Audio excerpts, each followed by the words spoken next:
வணக்கம் மக்களே, welcome back to gamers with podcast. So என்னைக்காச்சும் லைஃப்ல அதாவது ஒரு இம்பார்ட்டன்ட் டிசிஷன் எடுக்கணும்னா ரீப்பர் சேனலா இல்ல ரீப்பரோட லைஃபா அப்படின்னு கேட்டா இருப்பீங்க இல்ல, அதான் மனிஷோட லைஃபா இல்ல ரீப்பர் சேனலா? இதுல ரெண்டு பேர் இதுதான் நீ உன் லைஃப் லாங் இனி பண்ண போற. பட் ரீப்பர் அதாவது மனிஷ் லைஃப் எடுத்துட்டானா உன் லைஃப்ல இருக்க எல்லாருமே இருப்பாங்க, அதாவது உங்க பர்சனல் லைஃப்ல இருக்க எல்லாருமே இருப்பாங்கன்னு வச்சுக்கோங்க. இன்கேஸ் வந்துட்டு ரீப்பர் சேனல் எடுத்தீங்கன்னா நீ டிஸ்கார்ட் அவங்க மட்டும் தான், வர்ச்சுவலா மட்டும் தான் உங்களுக்கு கனெக்ஷன்ஸ் இருக்கும். யாருமே உங்ககிட்ட நேரா வந்துட்டு யாருமே பேச மாட்டாங்க. இது ரெண்டுல எது சூஸ் பண்ணுவீங்க, வர்ச்சுவல் வேர்ல்டா இல்ல இந்த ரியல் வேர்ல்டா? ஆக்சுவலா எனக்கு அதிகமா ஸ்ட்ரெஸ் பஸ்ட் ஆவறது யூடியூப் சேனல் தான். ரிலாக்ஸ் பண்றது எல்லாமே என்னோட ஃப்ரெண்ட்ஸும் இருக்காங்க. பட் ரீப்பரா மனிஷானா நான் சூஸ் பண்றது மனிஷ் தான் சூஸ் பண்ணுவேன். ஓகே, ரீப்பர் ஏன் சூஸ் பண்ணுவோம்? அப்போ உங்க பாக்குற ஆடியன்ஸ் எல்லாம் என்ன ப்ரோ அப்படின்னு கேட்டீங்கன்னா எல்லாருமே இருக்காங்க. பட் நான் மனிஷா போய் பார்ப்பேன். அதெல்லாம் போய் பாக்குற அளவுக்கு என்கிட்ட கெப்பாசிட்டி இருக்கு. என்கிட்ட யாரெல்லாம் கான்டாக்ட் இருக்காங்களோ என் வியூவர்ஸ் எல்லாம் என்னால போய் நேர்ல போய் பாத்துட முடியும்.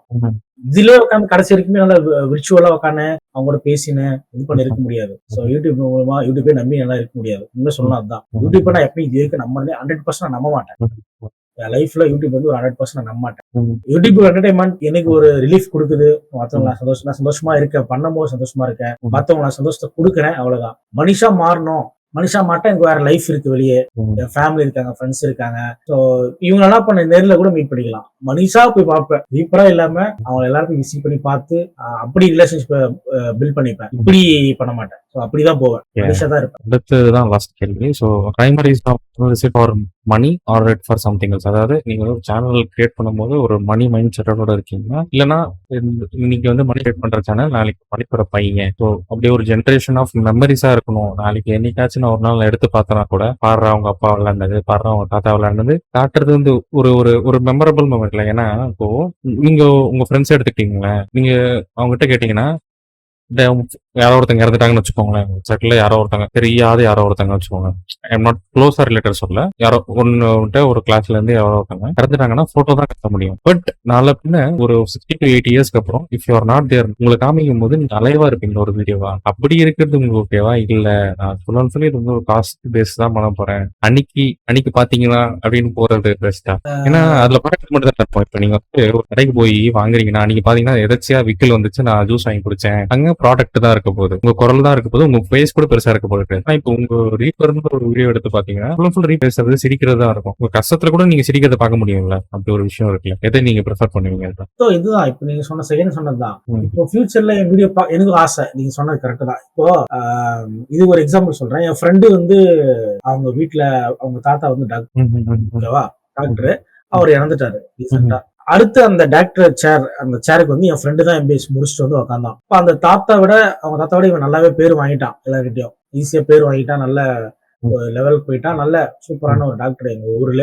அவங்கதான் பெஸ்ட்னு வச்சுக்கோங்களேன், நல்ல ஒரு டாக்டர். என் ஃப்ரெண்டு தான், க்ளோஸ் ஃப்ரெண்டு. அவங்க தாத்தா மாதிரி ஒரு பாக்குறாரு, தாத்தாவோட பெஸ்டா பாக்குறாரு அப்படின்னு சொல்லிட்டு இப்போ ஒரு ஜெனரேஷன் இருக்கு. அப்பாக்கு அடுத்து பையன் தான், தாத்தாக்கு அடுத்து பையன் தான், பையனுக்கு அடுத்து பேரன் தான் அப்படின்னு ஒரு ஜெனரேஷன் இருக்கு. ஒரு ஜாப்ல கவர்மெண்ட் ஜாப் கூட எடுத்துங்களேன், அப்பா செய்யறாரு, அப்பா இறந்துட்டாலோ இல்ல ரிட்டைர்மெண்ட் ஆயிட்டாலோ பையனுக்கு தான் கோயிலா ஒய்ஃப். பட் யூடியூப் பொறுத்த வரைக்குமே இப்போ நான் இப்ப செஞ்சுட்டு இருக்கேன், எனக்கு ஒரு வயசு ஆனதுக்கு அப்புறம். பட் நான் என்ன சொல்லுவேன்னா, நான் சாகர வரைக்கும் நான் பண்ணுவேன் யூடியூப். இந்த வீடியோ நான் சொல்றேன், கடைசி காலத்துல நான் சாகர வரைக்கும் எவ்வளவு வயசானாலும் பண்ணுவது என்னோட ஆசை. நான் வேற வேலை செய்யணும், பிசினஸ் பண்ணணும், அதெல்லாம் வேற. ஃபுல்லா நினைச்சு போயிட்டு மூஞ்செல்லாம் தொங்கி போயிட்டு உட்காந்தா கூட நான் லைவ் பண்ணணும் என்னோட ஆசை. இன்னும் லைவ் பண்ணேக்கும் போது உயிர் போயிட்டா கூட இன்னும் சந்தோஷம் தான் எனக்கு, இன்னும் சந்தோஷம் எனக்கு. அந்த மாதிரி ஒரு ஆசை. அவ்வளவு வயசானதுக்கு அப்புறம் இன்கேஸ் நான் இறந்து போயிட்டா இந்த சேனல் அடுத்து என்னுடைய ஜெனரேஷன் டேக் ஓவர் பண்ணுவாங்களா என்னன்னு எனக்கு தெரியாது. அவங்க ஒரு வேலையை பார்த்து போயிடுவாங்க. பட் அவங்க இந்த சேனலை பார்ப்பாங்க, கண்டிப்பா பார்ப்பாங்க. எனக்கு அந்த ஆசை இருக்கு. அதாவது அவங்க அதை நேர்ல பார்க்கும்போது நான் இருக்கணும்னு வர ஆசை. என்னோட பையன், என்னுடைய பொண்ணோ இல்ல என்னுடைய பேரனோ இருக்கும்போது அவங்க அதை பார்த்து சந்தோஷம், இது நீங்களாப்பா, இது நீயா தாத்தா அப்படின்னு சொல்லிட்டு என்கிட்ட காமிச்சாங்கன்னா எனக்கு சந்தோஷமா இருக்கும். அது அந்த விஷயத்த பார்க்கணும் எனக்கு ஒரு ஆசை. என் பேரை தாத்தா ஏன்னா அன்னைக்கு ஒரு நாள் என்ன கிரிஞ்சு பண்ணுகிற அப்படின்னு என்ன நல்லா வைப்போம். அது தாத்தா என்ன பேசுகிறீங்க அக்கா, அன்னைக்கு ஒரு நாள் நிக்கிற, என்னென்ன பண்ணுகிற, நடந்து போற, என்ன இது, என்ன தாத்தா இது பிராங்க் பண்ணுகிற, என்ன இது. எனக்கு இது ரொம்ப பிடிச்சிருக்கு. இப்ப நாளைக்கு என்னுடைய ஜெனரேஷன் இப்ப காட் ஆஃப் வார், நம்ம ரொம்ப வருஷத்துக்கு முன்னாடி காட் ஆஃப் வார் விளையாடணும். இப்போ அந்த காட் ஆஃப் வார் அடுத்த ஜெனரேஷன் விளையாடலாம்ல. என் பேரனும் விளையாடும் போது வாக் த்ரூ என் வீடியோ பார்த்தா எனக்கு ரொம்ப சந்தோஷமா இருக்குமே. உங்க தாத்தா தாத்தாக்காரனே பண்ணிருக்காண்டா வாக் த்ரூ. உங்க தாத்தா என்ன பண்ணிருக்கான் போட்டிருக்கான் பாரு வீடியோ, உங்க தாத்தா இதெல்லாம் போட்டிருக்கான்பா அப்படின்னு யாரெல்லாம் சொல்றாங்கன்னு வச்சுக்கோ, நானே கூட சொல்றேன் வச்சுக்கோங்க, நானே போட்டிருக்கேன் தம்பி, நானே போட்டிருக்கேன்பா பாருப்பான்னு கொடுத்தா எனக்கு ஒரு கெத்தா இருக்குமே அந்த வயசுலவே, ஆமா. பெருமையா இருக்குமே. தாத்தா என்ன தாத்தா இவ்வளவு சூப்பரா என்னென்னமோ பண்ணிக்கிறாரு. அவன் டேய் எங்க தாத்தா, அவன் எல்லாரும் சொல்லுவான், டேய் எங்க தாத்தா பாடுறா கேம் அப்பயே முடிச்சுக்காரா கடா பாரு ரேக்லா ராக்கு ம்ஹ்ம்.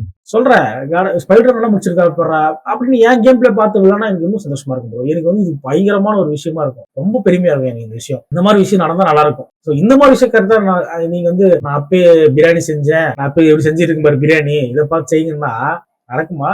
அந்த ஜெனரேஷன்ல இன்னும் எப்படி எல்லாம் சமைக்க போறாங்கன்னு தெரியலையே. அந்த ஜெனரேஷன்ல எல்லாம் மாறும்ல.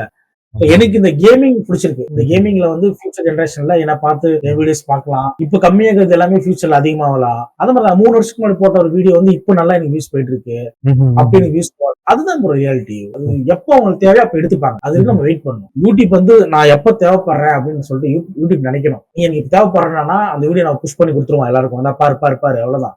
ம்ஹ்ம். உனக்கான ஒரு நேரம் வரும், அது வரைக்கும் நீங்க வெயிட் பண்றதா ரொம்ப நல்லது. அவசரப்படக்கூடாது. எல்லாரும் முன்னேறியே போறாங்களே, அது அவசரம் அதான் slow and steady wins the race. இது நிறைய வீடியோ நான் சொல்லியிருக்கேன், நிறைய லைவ்ல சொல்லியிருக்கேன். பொறுமையா தான் ஜெயிக்கலாம். ம். முயல்லாம் வேகமா ஓடுன்னு கிடையாது, ம்ஹ்ம். ஆமையும் ஓடும். ஆனா அதானே ஜெயிக்குது. ஆமா. அந்த ரேஸ்ல எது ஜெயிக்குது? ஆமைதான். ஆமா. ஆமைதான் பொறுமையா போகுது, அது ஜெயிக்குது. நீ அவசரப்பட்டு ஓவர் கான்பிடன்ஸ் ம்ஹ்ம். எப்பவுமே லைஃப்லயும் சரி, ம்ஹ்ம். யூடியூப் சேனலும் சரி, எதுலயுமே சரி ஓவர் கான்பிடன்ஸ் எப்பவுமே வைக்க கூடாது. பொறுமையா இருக்கணும், ம்ஹ்ம். ரொம்ப பொறுமையா இருக்கணும். இந்த பொறுமைன்றது வந்து நான் வந்து இந்த டிஜி கிட்ட தான் கத்துக்கிட்டேன். ரொம்ப பொறுமை. ம்ஹ்ம். ஆனா அவங்க அளவுக்கு டெடிகேஷன் யாருமே கிடையாது. அந்த விஷயத்த நான் கத்துக்கணும். டெடிகேஷன், ஒரு சின்ன விஷயத்துக்கு இவ்வளவு டெடிகேஷன் போடணுமா? ம்.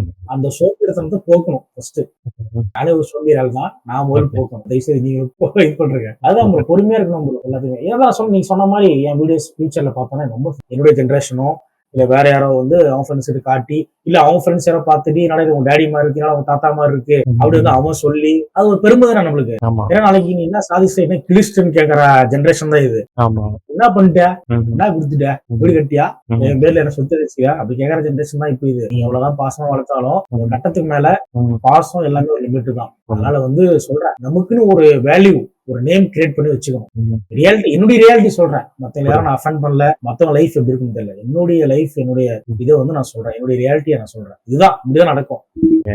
ஓ, இந்த பாட்காஸ்ட் டோட்டலா கன்க்ளூட் ஆகுது. ஸோ ஸ்டார்டிங்ல வந்து பார்த்தோம்னா தீம் பண்றது இப்போ ஸ்டார்டிங் கஷ்டமா இருந்ததுல இருந்து அது எப்படி மாறி இருக்குன்றது தீபக் சொல்லியிருந்தாரு. அதுல இருந்து ஸோ டோட்டல் இந்த பாட்காஸ்ட் என்ன பொறுத்த வரைக்கும் நான் எடுத்ததுல நான் இவ்வளவு பாட்காஸ்ட் பண்ணியிருக்கேன். ஒரு 4 பேர் பண்ணிட்டு நீங்க 5th நினைக்கிறேன், எக்ஸாக்ட்லி 5th. ஸோ இவ்வளவு ஓப்பன் போய் யாரும் பண்ணது இல்லை. நான் எனக்கு ஒரு சாட்டிஸ்பாக்சன், ஏன்னா நான் பண்ணும் போது நிறைய பேர் வந்துட்டு இந்த கேள்வி கேட்டா வந்துட்டு டோட்டலி ஓப்பனா பார்ப்போம், வந்துட்டு இது சொல்லணுமா இல்ல இப்படி பண்ணணுமா அப்படின்ட்டு ஒரு எனக்கு கொஸ்டின் போது இதுக்கான ஆன்சர் இப்படி இருக்கும்னு நான் எதிர்பார்த்தேன். பட் அது எதுவுமே இல்லை. டோட்டலி அதே மாதிரி நான் கொஸ்டின் மக்கப்பெல்லாம் பண்ணல, நான் லைவா தான் ஆன்சர் பண்ணிட்டு இருக்கேன். கரெக்ட். அது அது இப்படி உலகம். அதுவும் Friends, உண்மை. இவரு மக்கப்பெல்லாம் பண்ண சொன்னாரு, நான் மக்கப்பெல்லாம் பண்ணல. கொஸ்டின் லிங்க் பண்ணிட்டாரு எனக்கு, ஆனா நான் எதையுமே கொஸ்டினே பார்க்கல. ம். சீரியஸா அவர் அனுப்பிச்சது நான் வேணான்ட்டேன். ம். எதுவுமே ஒரு நான் அது இல்லாம அவர் இங்கிலீஷ்ல அனுப்பிச்சாரு ஃப்ரெண்ட்ஸ். இங்கிலீஷ் எனக்கு அவ்வளவு புரியாது. ம். சப்டைட்டில் நான் பெத்ரி தான் படிப்பேன். ம்ஹ்ம். அவர் ஃபுல்லா இங்கிலீஷ் அனுப்பிச்சாரு, நம்மளுக்கு படிக்க வராது. தமிழ்லயே கேளுங்க லைவ்ல லைவா கேட்டாரு, எல்லாத்துக்கும் பதில் சொல்லிட்டேன். இது வந்து பதில் கிடையாது ப்ரோ, உண்மையா சொல்லணும்னா எல்லாமே அனுபவம் தான். ஆமா. அவர் கேட்கற கேள்விக்கு என்னோட அனுபவத்தை நான் சொன்னேன், என்னோட பதில்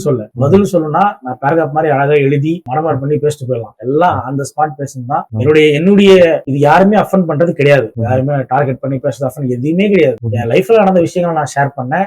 இதுதான் ஷேர் பண்றதுக்கு எக்கச்சக்கமான விஷயங்கள் இருக்கு. சோ சந்தோஷம் ப்ரோ, நிறைய விஷயங்கள் நான் என் லைவ்ல நிறைய டைம் பேசியிருக்கேன். பட் இந்த மாதிரி பேசுறது எனக்கு புதுசா இருக்குது, ஜாலியாவும் இருக்குது, நல்லாவும் இருந்துச்சு.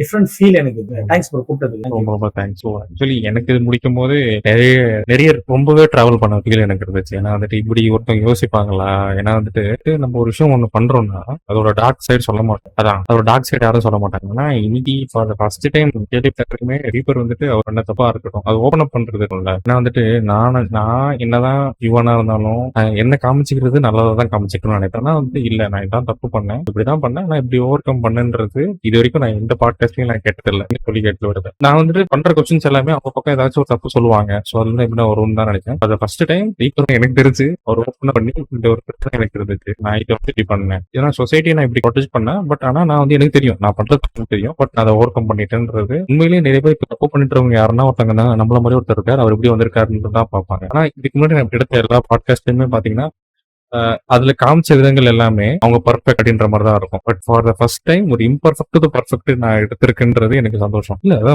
அதான ரியாலிட்டி. ஆகல பர்ஃபெக்ட் ஆகல ஆகணும். இதான ரியாலிட்டி. டு பி ஃபிராங்க் அதான் இன்னும் ரியாலிட்டி. அதான் நான் இன்னும் பர்ஃபெக்ட் ஆகல. எல்லாரும் பார்த்து நான் ட்ரை பண்ணிட்டு இருக்கேன். பர்ஃபெக்ட் ஆனாதான் அதோட சக்சஸ் ரீச். ரொம்ப தேங்க்ஸ் ப்ரோ இந்த ஆப்பர்ச்சுனிட்டி வந்ததுக்கு, கூப்பிட்டதுக்கு, பாட்காஸ்ட் பண்ண. Thank you bro. ஜாலியா இருந்துச்சு ப்ரோ. புதுசா சரியான ஒரு புது ஃபீலா இருந்துச்சு. நல்லா இருந்துச்சு. ரொம்ப நல்லா தேங்க்யூ ப்ரோ. Thank you bro.